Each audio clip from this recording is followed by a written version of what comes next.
राजधानी भोपाल के प्रदेश कांग्रेस कार्यालय पर कांग्रेस प्रदेश अध्यक्ष जीतू पटवारी एवं पूर्व मुख्यमंत्री राज्यसभा सांसद दिग्विजय सिंह ने मीडिया से चर्चा करते हुए बताया है कि देश में डीएपी की अलग सरकार की नीतियों के कारण है। वर्तमान में देश में 16 टन डीएपी की आवश्यकता है, जिसमें से देश में 4 लाख टन माह का उत्पादन होता है।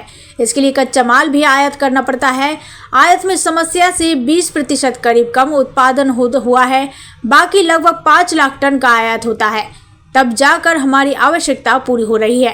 इस वर्ष देश में अप्रैल से अगस्त तक 16 लाख टन करीब डीएपी आया था, जबकि इसी दौरान पिछले वर्ष 32.5 लाख टन का आयात हुआ था, जो 16.5 लाख टन यानी 50% कम है। वहीं आपको बता दें कि मध्य प्रदेश में डीएपी की 9 लाख टन से ज्यादा की जरूरत पड़ती है, जिसके एवरेज में अभी तक मध्य प्रदेश में लगभग 4.5 लाख टन डीएपी आया है। बाकी 5 से 6 लाख टन की कमी है। आप सबका स्वागत है। बार बार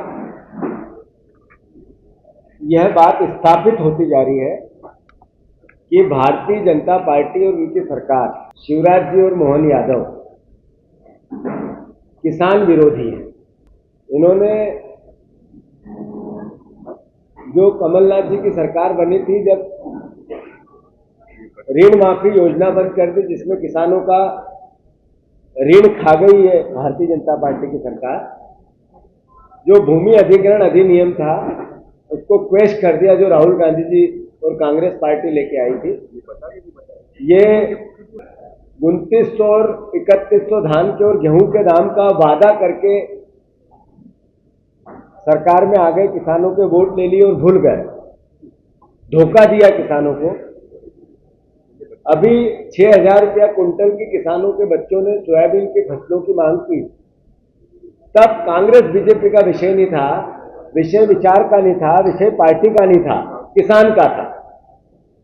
तो स्थापित होती जा रही है ये बात कि किसान विरोधी है भारतीय जनता पार्टी।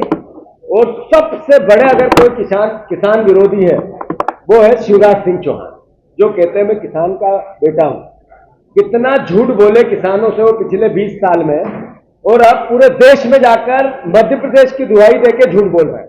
इसके आने के बाद जो हम लोगों की व्यवस्था थी कि 100% खाद सहकारी गोदामों से बटेगी, उसको बदल दिया और लगभग 40 से 50% जो खाद का कोटा आता है वो प्राइवेटों को सौंप दिया, प्राइवेट पार्टी को सौंप दिया, और उस पर कोई नियंत्रण कहीं नजर नहीं आता।